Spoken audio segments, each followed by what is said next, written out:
So the terminology that you mentioned is weaponized as sort of safe spaces, or that certain conversations make people feel unsafe. What do you think about this kind of idea? You know, is there some things that are unsafe to talk about in the university setting? Is there lines to be drawn somewhere? And just like you said, on the flip side, with a slippery slope, is it too easy for the lines to be drawn everywhere? Yeah, that's a great question. So this idea of unsafe space, at least the vocabulary, derives from some research, academic research about feeling psychologically unsafe. And so the notion here is that there are forms of uh, psychological disquiet that impedes people from experiencing the educational environment to the greatest degree possible, and that's the argument. I and assuming for a moment that people do have these feelings of disquiet at elite universities like MIT and like Harvard, that's probably the safest space people are going to be in for their lives, because when they get out into the quote unquote real world, they won't have the sorts of nets that these schools provide, safety nets that these schools provide.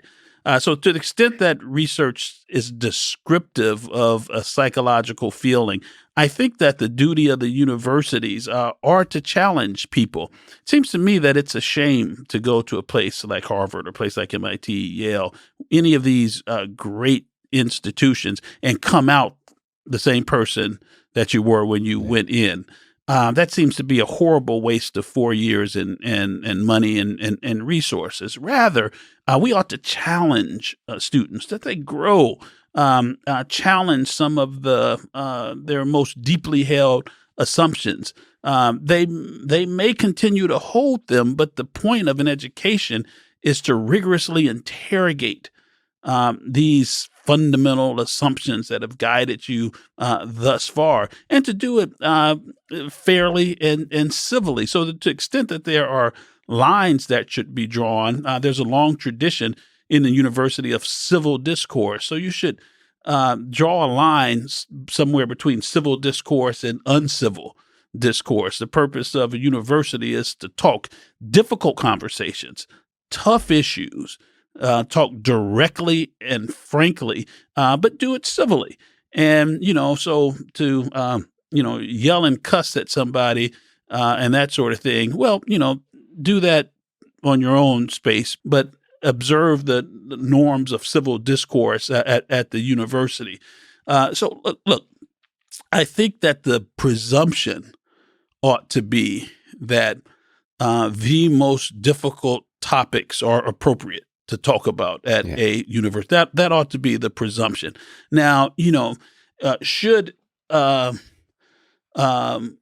MIT, for example, give its imprimatur to someone who is espousing the flat Earth theory? The Earth is flat, right? So if certain ideas are so contrary to the scientific and cultural thinking of the moment, yeah, there's space there to draw a line and say, yeah, Yeah. we're not going to give you this platform to tell our students that the Earth is flat. But it's a topic that's controversial but contestatory. Hmm. That's what universities are for. If you don't like the idea, present better ideas and articulate them. And I think there needs to be a mechanism outside of the space of ideas of humbling. Like I've done martial arts for a long time. I got my ass kicked a lot. I think that's really important. I mean, in the space of ideas, I mean, even just in engineering, just all the math classes, my memories of math, which I love, is kind of pain. Is basically coming face to face with the idea that I'm not special, that I'm much dumber than I thought I was, and that accomplishing anything in this world requires really hard work. That's really humbling. That makes you that puts you, because I remember when I was 18 and 19, and I thought I was going to be the smartest, the best fighter, the Nobel Prize winning, all those kinds of things, and then you come with face to face with reality, and it hurts. And it feels like there needs to be efficient mechanisms from the best universities in the world to, without abusing you.